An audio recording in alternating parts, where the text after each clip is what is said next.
Today we are going to study the transistor and its operation.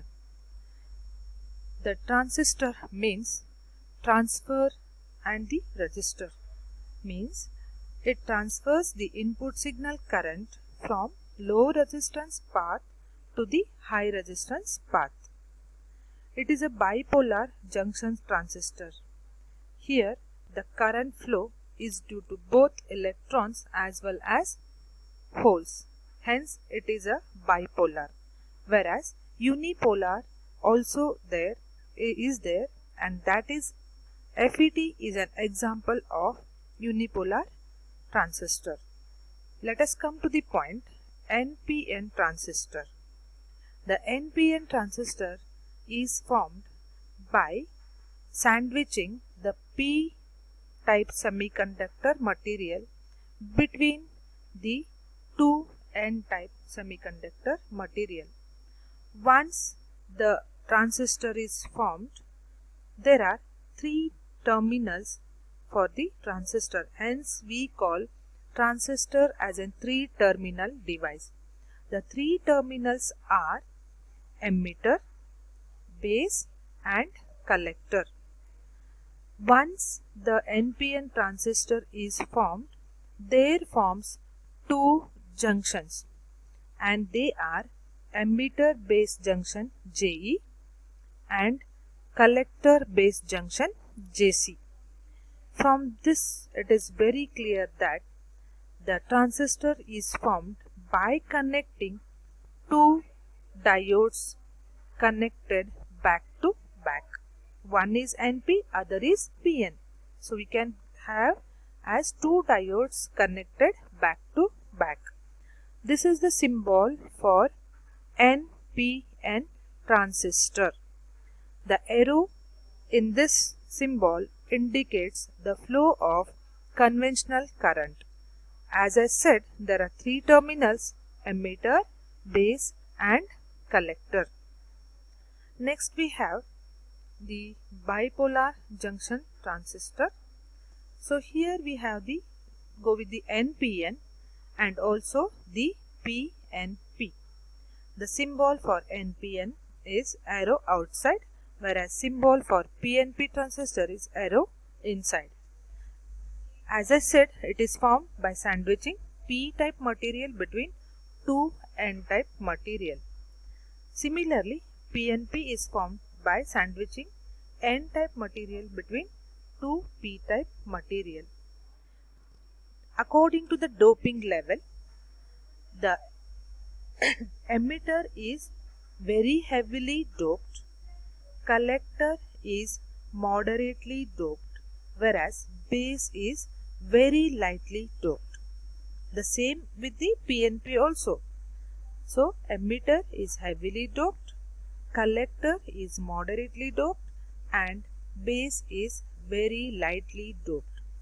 Whereas according to the area wise, collector is having much area compared to the emitter, whereas base is very less area. Now, as I said, the currents in the transistor are three. One will be the base current, emitter current, and the collector current. So it obeys the KCL, Kirchhoff's law. That means sum of the current entering is equal to sum of the current leaving. If you consider this diagram, IE is current leaving, whereas IB and IC are current entering for the NPN transistor. Therefore, IE is equal to IB plus IC.